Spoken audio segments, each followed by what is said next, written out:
Hello everyone, আসসালামু আলাইকুম। আশা করছি সবাই অনেক বেশি ভালো আছেন। আলহামদুলিল্লাহ আমরাও ভালো আছি।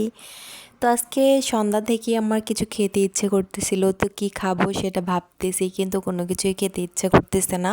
যেহেতু ঘরে অনেক কিছুই ছিল, কিন্তু এখন ভাবতেছি যে আজকে কিছু তালের পিঠা বানাবো। সেই জন্য ফার্স্ট টাইম ফ্রিজ থেকে কিছু চালের গুঁড়ি, তারপর তালের রস, নারিকেল কোরানো এগুলো আমি বের করে নিলাম। তার দেন আমি জটফট সব কিছু রেডি করে নিচ্ছিলাম, আর এদিকে একটু ক্যামেরা নিয়ে ঢং করতেছিলাম যে আমি এখানে তালের পিঠা বানাবো। তো এই তো কড়াইটা বসিয়ে দিলাম, আর ডোটাও আমি ম্যারিনেট করে সুন্দর করে রেখে দিয়েছি কিছুক্ষণ রেস্টে। তো ফার্স্টে আমি কড়াইতে তেল দিয়ে দিলাম। এখন একে একে আমি সবগুলা তালের পিঠা ভেজে নেব, সেজন্য তেলে একে একে আমি সবগুলোই দিয়ে দিলাম। তো এই তালের সিজনে কিন্তু তালের পিঠা খেতে আমার ভীষণ ভালো লাগে। যারা আগে থেকে আমার ভিডিও দেখেন, যে এই পেজের আগে আরেকটা পেজ ছিল আমার, ওইটা থেকেও আমি অনেক তালের পিঠার ভিডিও আপলোড করেছি। খুবই ভালো লাগে আমার খেতে এই সিজনে। আমি যেমন পছন্দ করি, তেমন আমার হাজব্যান্ড, আমার ছেলে সবাই অনেক বেশি পছন্দ করে তালের পিঠা খেতে। তো একে একে আমি অনেকগুলা পিঠা বানিয়ে ফেললাম। দেখেন কি সুন্দর কালার আসছে, মাশাল্লাহ। খেতে কিন্তু অনেক ভালো লাগে।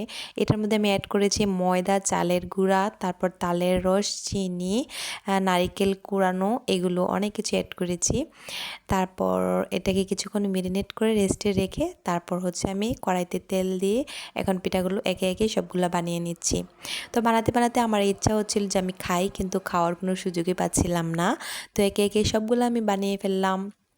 আপনারা কে কীরকম তালের পিঠা খেতে পছন্দ করেন অবশ্যই কমেন্টসে জানাবেন। যদি আমার ফেসবুক পেজ থেকে এই ভিডিওটি দেখে থাকেন, অবশ্যই লাইক দিয়ে ভিডিওটা দেখা শুরু করবেন। আর যদি ইউটিউব চ্যানেল থেকে দেখা থাকেন, তবে অবশ্যই আমার চ্যানেলটা সাবস্ক্রাইব করতে ভুলবেন না। এই তো আমি তালের পিঠা দ্বিতীয়বারের মতো কড়াইতে দিয়ে দিলাম। তো সবগুলা এখন আমি ভালো করে ভেজে নিচ্ছিলাম। তালের পিঠা খেতে কিন্তু খুবই ভালো লাগে, নরম তুলতুলে। একটু ময়দা দিলে হয় কি, ময়দা আর সোডা অ্যাড করলে হয় কি, সেটা খেতে খুবই ভালো লাগে। তো আমি সবগুলা পিঠে বানিয়ে নিচ্ছিলাম। এদিকে আমার হাজব্যান্ড বলতেছিল, তোমার এখনও বানানো হয় না? আমার তো আর সইতেছে না। পুরো বাসায় একদম তালের পিঠার ঘ্রাণে অন্যরকম হয়ে গেছে। তো আমি বলতেছি, ঠিক আছে আমি নিয়ে আসতেছি, তুমি বসো। তো আমি এদিকে পিঠাগুলো ভালো করে বানিয়ে নিচ্ছিলাম, একটু সময় নিয়ে বানাচ্ছিলাম। এই পিঠা খেয়ে আর রাতে ওই দিন ভাত খাওয়া হয় নাই, সেই জন্য আমি অনেকগুলা পিঠে বানিয়ে নিচ্ছিলাম, যেহেতু সবাই খাইছিল। তো খুবই ভালো লাগছিল পিঠাগুলো। আমি 8 থেকে 10 দিন আগে ওই পিঠাগুলো বানিয়ে খেয়েছি। সব পিঠা থেকে বেস্ট পিঠা এটা আমার কাছে মনে হয়। আমার কাছে খুবই ভালো লাগে এটা। তো আপনারা কে কে এই পিঠা পছন্দ করেন অবশ্যই কমেন্টসে জানাবেন, আর সবাইকে পিঠার দাওয়াত রইল। আর আমার ছোট্ট পেজটিকে অবশ্যই ফলো করবেন, সাপোর্ট করবেন। আপনাদের ভালোবাসা সাপোর্ট ছাড়া কিন্তু সামনে আগানো একদমই সম্ভব না। তাই সবাই ভালোবাসা দিবেন, সবাই আমার জন্য দোয়া করবেন। আর যাই হোক, কথা বলতে বলতে এখানে আমি সবগুলা পিঠা একে একে বানিয়ে নিলাম।